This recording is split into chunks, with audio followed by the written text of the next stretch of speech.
The president on tape says, "I always wanted to play it down, the coronavirus. I still like playing it down." Was the president lying to the American people who then died because their president was downplaying a threat to them? Look, I didn't look at the Woodward book. I will later, but I haven't even seen what you're referring to yet. Clearly, that's a question for the White House anyway. It's a question for the White House.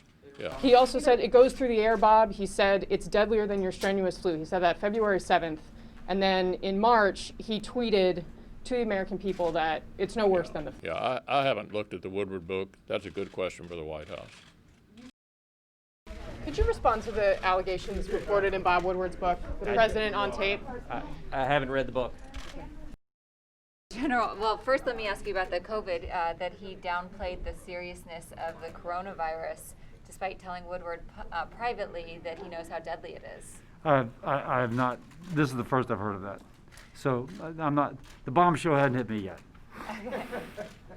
I can read you the excerpt and That's you can okay. respond to it. I'll read it first. I always like to kind of have, my firsthand kind of impression of it. Okay.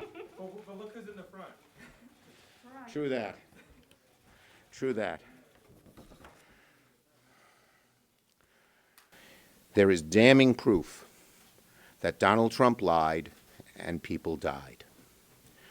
This report is totally believable. We all know President Trump puts himself first, but this time the consequences were deadly. And when I think about how many people in my state died in February, in March, in April, it just makes me angry. I cannot believe he deceived the American people the way he did. How many people would still be alive today if he just told Americans the truth? He had an obligation to tell them the truth. Ex post facto, he comes up with excuses. They don't carry any weight. It's the truth that matters, especially when it's life and death. Do you support ACI? I mean, let's face it, the Republicans have decided that voter suppression is one of the principal ways that they may have a shot at winning in November. So DeJoy has clearly been handmaiden to Donald Trump in this, but the American people have seen it, and they don't like it in terms of voting, but it also has other consequences that they're feeling directly in their health and well-being. And that means it's time to put a stop to it.